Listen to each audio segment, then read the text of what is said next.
Hey everybody, it's Nathan Cool with Swell Watch on surfingmagazine.com. Wanted to give you an update on what's happening in what seems to be somewhat of a bizarre winter. We've had a lot of weather, an extreme amount of snow. We're not in El Nino, so what's really going on? Wanted to give you an update and show you actually what's happening, what it really means for the rain totals we have so far, also the snowpack that we're getting, but there's a lot more still headed our way. The pattern that's been driving a lot of the weather our way has also driven some swell our way. We got a lot more swell headed our way. In fact, we could see some very significant surf by the end of this week. But what does it mean also for a wetter winter? Are we going to pull out of the drought? A lot of questions, but I've got a lot of answers, hopefully some information that'll get you a little bit more guidance as we start heading over the next few months on what we might be able to expect, and crossing our fingers that maybe we're going to get some more drought relief on the way, and of course more waves and surf for the West Coast. This is what's going on right now.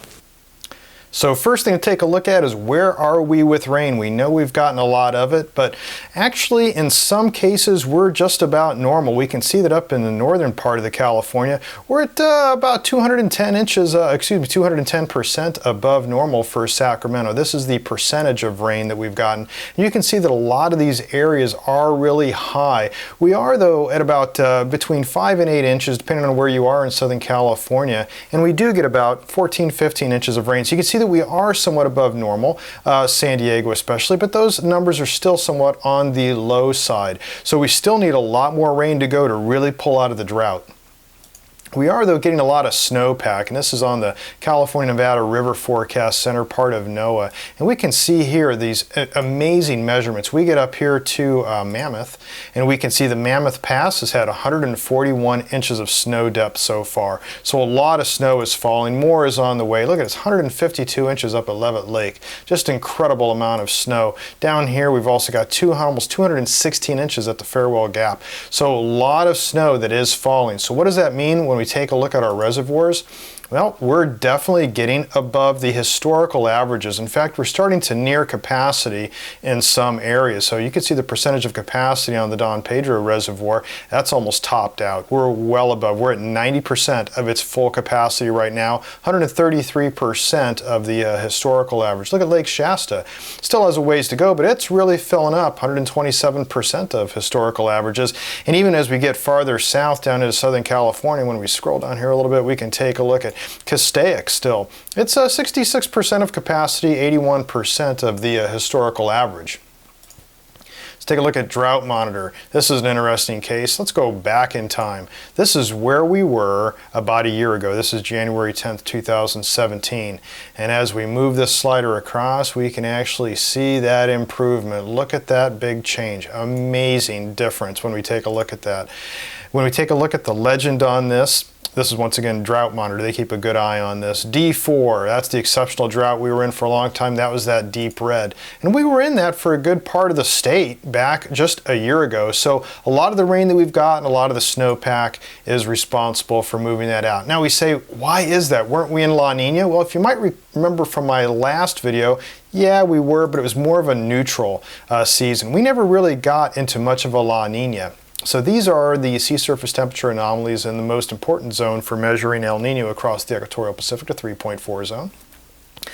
And when we really get down to the -1, that's when we're into either or a +1. That's when we're into either a El Nino above or a La Nina below.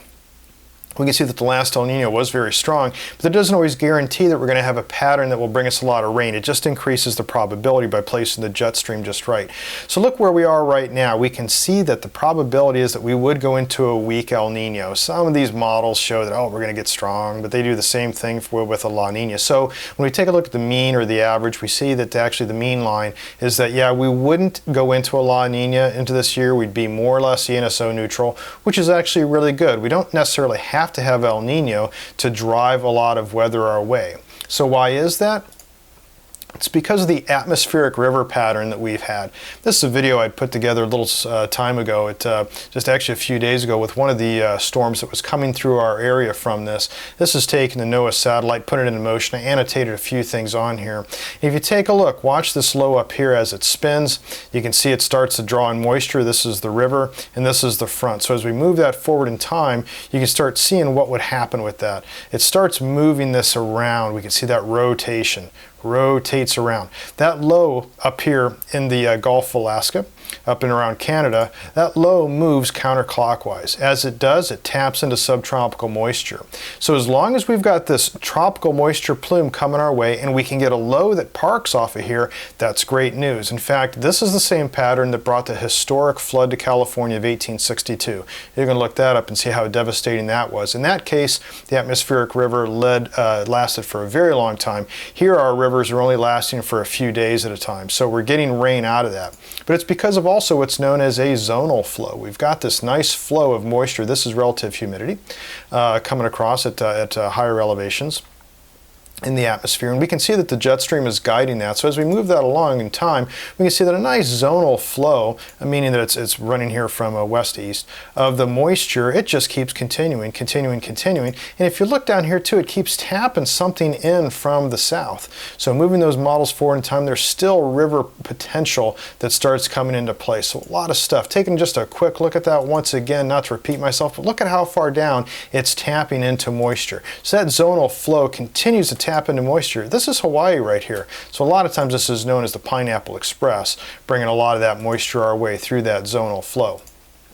So let's take a look at the real models, not the real models, but the actual precipitation, kind of the low and high pressures that's happening right now. So we can start seeing that we do have dominant low pressure. This would be very typical of El Nino, but this isn't out of the ordinary in an ENSO neutral season. El Nino would just be a stronger area of low pressure, bringing that jet stream a little lower in latitude. But as we move the models forward in time on this, we can see that that moisture tap, that's a lot of precipitation that's going up, hitting the Pacific Northwest. And of course, we move those models more forward in time, the high pressure weakens around our area, allows that zonal flow to continue, bringing moisture, tapping it in then from the south. You can start seeing a little bit of that atmospheric river formation. And here we go, this Thursday, rain moving into Southern California. And then of course, another one would come our way then shortly after that. And I've got more details on the timing of this and the amounts in my latest report on surfingmagazine.com. But as we continue to move that forward in time, we see that zonal flow continue. There always will be these high and low pressure, there's high pressure ridges and low pressure troughs. That's all fine, but none of that is really much in a blocking pattern as we have more of a zonal, not meridional type of flow. So we still have that continued river that wants to keep moving across. As we see even more forward in time, more and more storms coming out of the western Pacific, and that's what's happening right now. We've got that nice river formation starting to flow. So with that though, we've also got that atmospheric river being driven by low pressure that's sitting up in the Gulf. And if we take a look at what happens with the winds with that, we get some winds, we get some swell formation from those storms. But when we start getting toward the end of the week, those are some very strong winds coming off that next low that would dive down. And it keeps growing and growing and growing. And that means we're also in for some very strong swell by the end of the week. So let's take a look at the WAMs, the wave analysis models here, and we can see, yep, sure enough, one of these storms is going to bring some surf here in a couple days. We've got some surf actually building right now, and there's another one that starts forming. This is about 4 days out. Now normally that would be okay, we'd get some west-northwest swell from that, but watch what happens as it moves across and it's still able to build. It merges with another low, and then we've got this very strong fetch because those winds are staying very strong. The pattern is very conducive for the low pressure here, butting up against high pressure around it. That's some very strong stuff that we're talking there. So these are reaching at least 35-foot seas, and this is just hundreds of miles off the coast, about 700 nautical miles from the center here to Southern California. So we're taking a look at some very strong surf by the end of the week from this.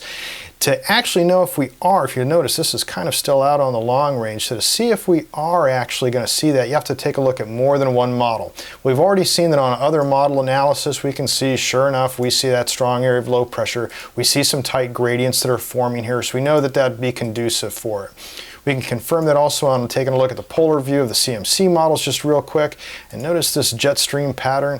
It starts moving around to our area, which by the way, this is Baja, this is the west coast. And you can see as that starts moving around, it starts getting very strong as it reaches us. So it keeps that zonal flow going. Very, very strong too, zonal flow. And of course then very strong upper atmospheric winds. We can take a look at what would happen more toward the surface by taking a look also at the CMC model here and watch what happens off the coast here. You can see one storm after another starts pounding the Pacific Northwest, and then these storms start getting a little closer, and then boom, look at that, around the 18th, 19th, that's when of course those winds would start creating some more fetch. These are the winds, by the way. and then of course there's a bigger one that comes down, and of course that would then create some stronger fetch for some very powerful surf that would hit us by week's end. So by the looks of things right now, by looking at all the different models, it does appear that we would start to see some type of formation of some very powerful surf then by week's end, but we definitely are not in a La Nina. We've been ENSO neutral, so we're very conducive to continued atmospheric river formations, and by the looks of it with the zonal flow right now, that's going to continue. So we do have rain headed not just to the Pacific Northwest, but also Southern California as well.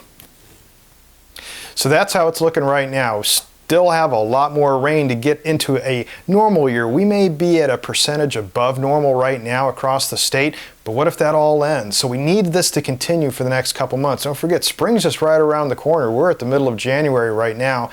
So hopefully, keeping our fingers crossed, we're going to see a lot more rain. We need it in Southern California, at least another good 7 to 8 inches. So even though we could see some rain near the end of the week, that might only be an inch, maybe an inch and a half or so. And I've got all the totals on that, and also what we can expect for that large potential surf, that big swell that could be hitting by week's end, on my reports on forecasts.surfingmagazine.com. Well, I hope this video was very useful for you. If you'd like, you can subscribe to this YouTube channel. It doesn't cost you anything, and as soon as one of these reports is updated and posted, you'll be the first to know. Thanks a lot for watching, and until next time, take care, be safe, and smile in the lineup.